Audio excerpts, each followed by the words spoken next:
नमस्कार। मैं वीके शास्त्री अपने चैनल के माध्यम से आप सभी दर्शकों का बहुत बहुत स्वागत करता हूं। आज के इस वीडियो में हम बात करेंगे वर्ष 2024 में पड़ने वाले पहले चंद्र ग्रहण के बारे में। वर्ष 2024 का पहला चंद्र ग्रहण 25 मार्च को लगेगा। ये चंद्र ग्रहण चंद्रमा पर केतु के प्रभाव से लगेगा।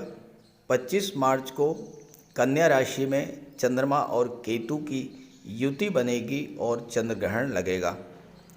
ये चंद्र ग्रहण उत्तर पूर्व एशिया, प्रशांत महासागर, अटलांटिक क्षेत्र, आर्कटिक क्षेत्र, अमेरिका, यूरोप, ऑस्ट्रेलिया के पश्चिमी हिस्से को छोड़कर पूरे ऑस्ट्रेलिया में दिखाई पड़ेगा।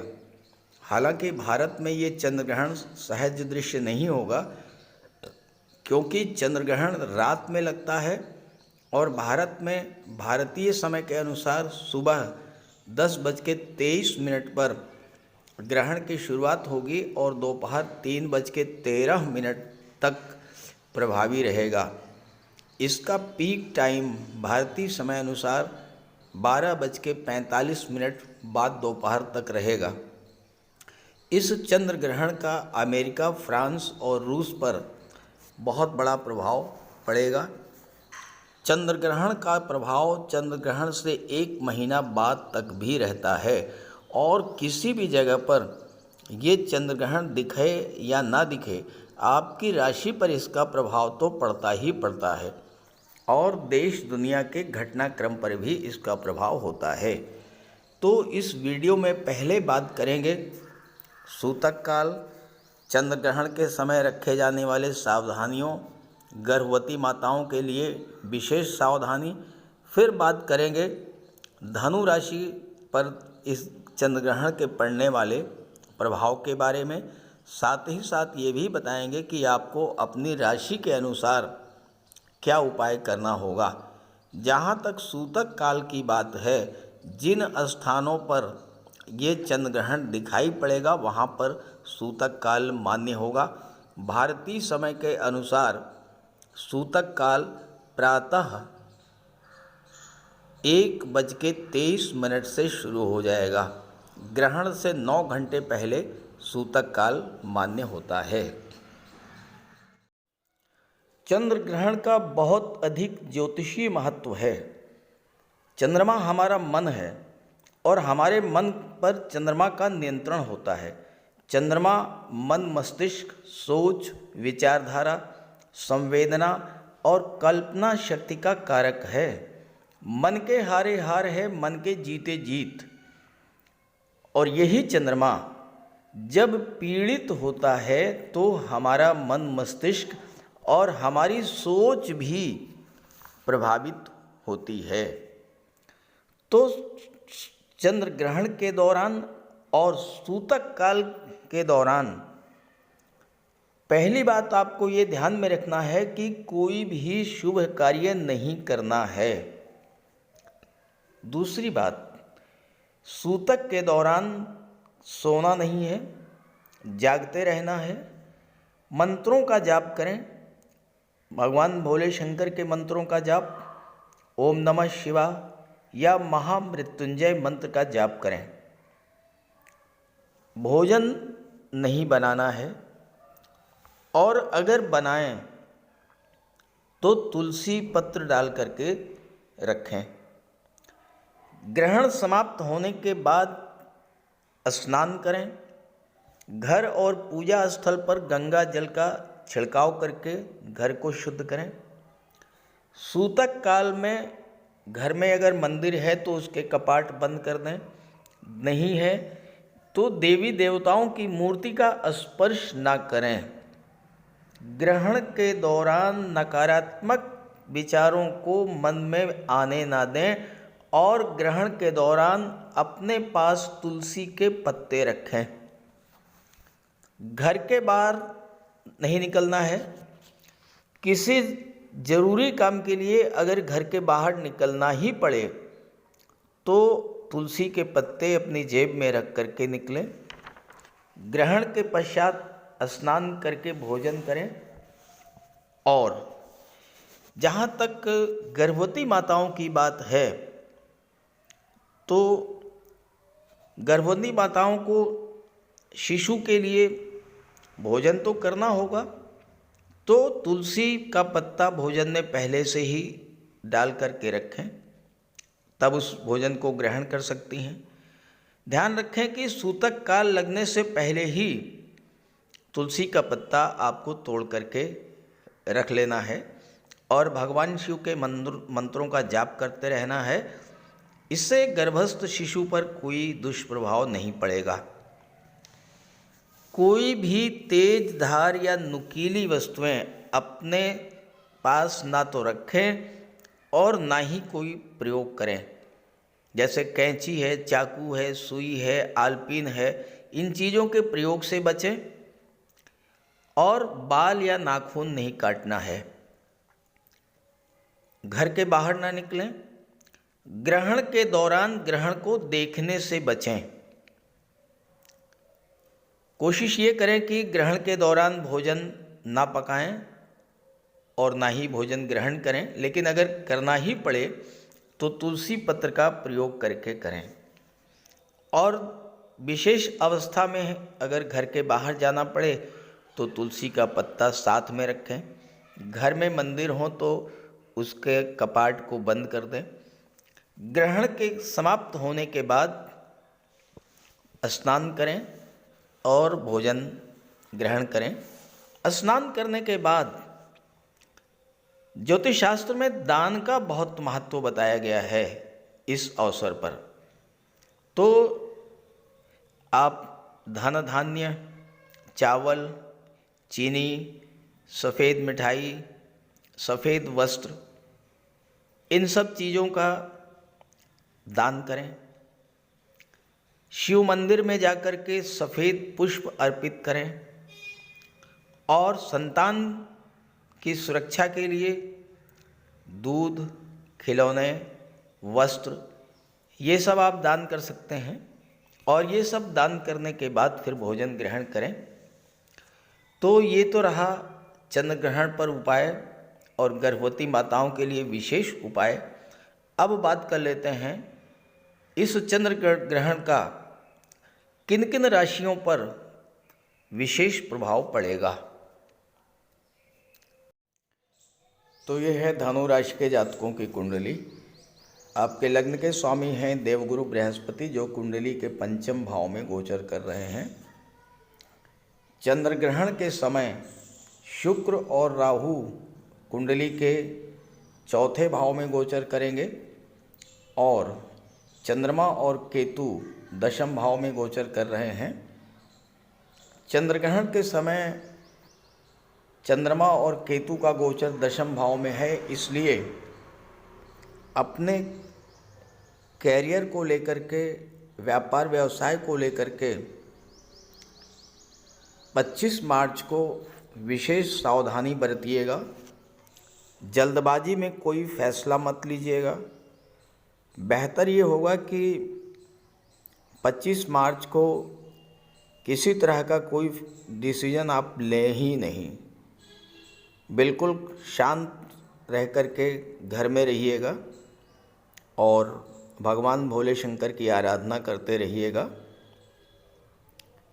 भले ही चंद्रमा दिखाई नहीं पड़ेगा, चंद्र ग्रहण आपको नहीं दिखेगा, लेकिन आपकी राशि पर तो उसका प्रभाव पड़ेगा ही। और मन बिल्कुल शांत रखिएगा, क्योंकि चंद्रमा पीड़ित हैं तो मन आपका अशांत रहेगा। बिला वजह की चिंता, तनाव, मन में गुस्सा, खीज, इस तरह की स्थिति बनेगी। और ख़ास करके चंद्रमा की दृष्टि चौथे भाव पर पड़ेगी तो माता के स्वास्थ्य का ध्यान रखिएगा।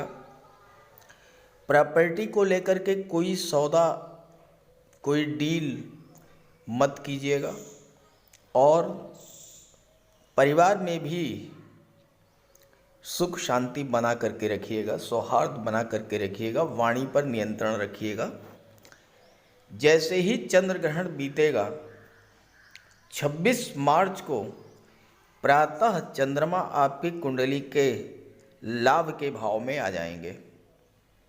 और यहाँ पर डबल गज केसरी राजयोग बनेगा, क्योंकि 26 मार्च को बुध भी पंचम में आ जाएंगे, गुरु पंचम में है, गुरु की दृष्टि चंद्रमा पर पड़ेगी, बुध की दृष्टि चंद्रमा पर पड़ेगी। 26 मार्च से अगले 54 घंटों तक डबल गज केसरी राजयोग बनेगा। और ये जो समय होगा, इस समय में आप धन संबंधी जो भी फैसला लेंगे वो आपके लिए बहुत लाभ देने वाला होगा। इनकम आपकी बढ़ेगी, अचानक से कहीं से आपको धन लाभ हो सकता है। आपके रिलेशंस, आपका फ्रेंड सर्कल इस समय आपकी हेल्प करेगा। और साथ ही साथ आय के नए स्रोत बनेंगे। इनकम को बढ़ाने के लिए आप जो भी प्रयास करेंगे, जो भी डिसीजन लेंगे, वो आपके लिए बहुत अच्छा रहेगा। और चंद्रमा की दृष्टि पंचम पर पड़ेगी तो छात्रों का मन भी पढ़ाई में लगेगा। और 26 मार्च से लेकर के 29 मार्च 2 बजे तक शेयर मार्केट में निवेश करने के लिए भी समय अच्छा रहेगा। जो लोग स्टॉक मार्केट, शेयर मार्केट से जुड़े हैं उनके लिए समय अच्छा रहेगा। बुध आपकी कुंडली के पंचम भाव में है, सप्तम के स्वामी होकर के पंचम में गोचर कर रहे हैं, तो लव रिलेशंस के लिए बहुत अच्छा समय रहेगा। व्यापार व्यवसाय के लिए बहुत अच्छा समय रहेगा। कोई अच्छा बिजनेस पार्टनर आपको मिल सकता है, क्योंकि चंद्रमा पर बुध और गुरु की दृष्टि पड़ने से आपका मन शांत रहेगा, ज्ञान बुद्धि विवेक जागृत होगा। परिवार संबंधी किसी समस्या से जूझ रहे थे, उससे आपको राहत मिलेगी। और व्यापार व्यवसाय को आगे बढ़ाने के लिए भी समय अच्छा रहेगा, क्योंकि बुध दशम के भी स्वामी हैं।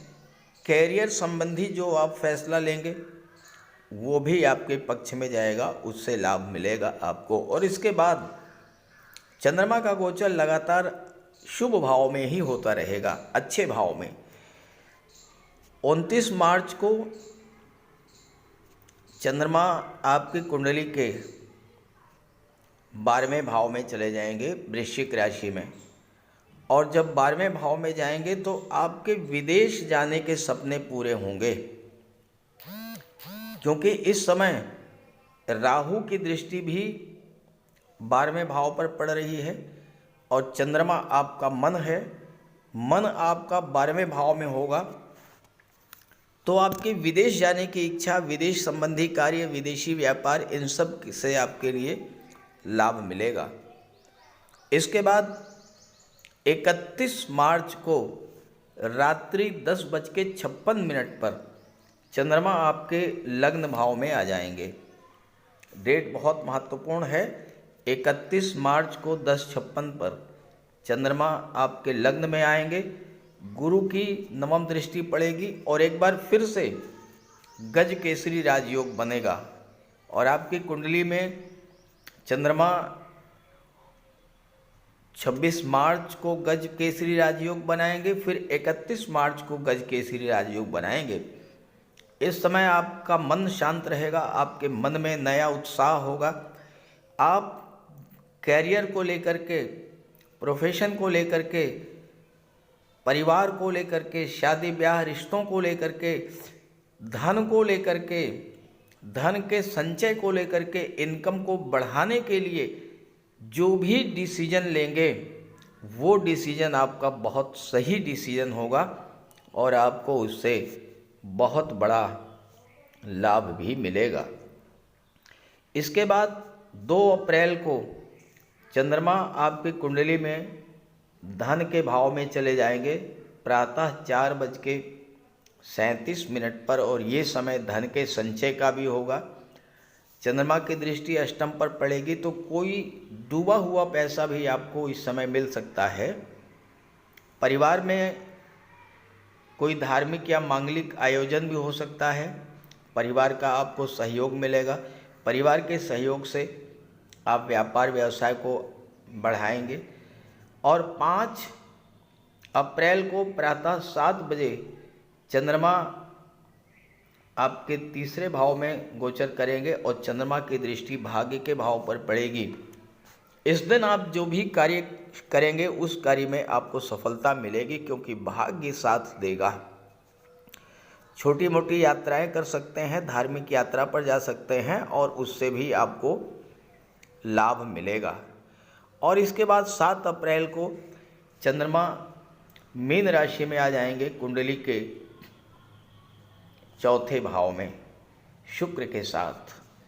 यहाँ पर 7 अप्रैल को 7:39 पर चंद्रमा आएंगे, तो आपका मन इस समय अपने परिवार में लगेगा, अपने घर पर लगेगा, अपने घर को सजाने संवारने पर लगेगा और अचानक से कोई प्रॉपर्टी की डील इस समय हो सकती है 7 मार्च को। और इसके बाद 9 मार्च को चंद्रमा पंचम भाव में आ जाएंगे और एक बार फिर से डबल गज केसरी राजयोग बनेगा। धन प्राप्ति का अवसर मिलेगा, छात्रों का मन पढ़ाई में लगेगा, लव रिलेशंस के लिए अच्छा रहेगा। जो लोग शिक्षा के क्षेत्र से किसी क्रिएटिव फील्ड से जुड़े हैं उनके लिए भी ये समय बहुत अच्छा रहेगा। तो इस तरह से चंद्र ग्रहण के बाद का लगभग 15 दिन जो है ये आपके लिए बहुत शुभ समाचार लेकर आ रहा है, खुशियों भरा रहेगा, लाभ देने वाला रहेगा। तो इस गोचर का लाभ उठाइएगा। हाँ, 25 मार्च को विशेष सावधानी जरूर बरतिएगा। भगवान भोले शंकर की आराधना करते रहिएगा। नमस्कार।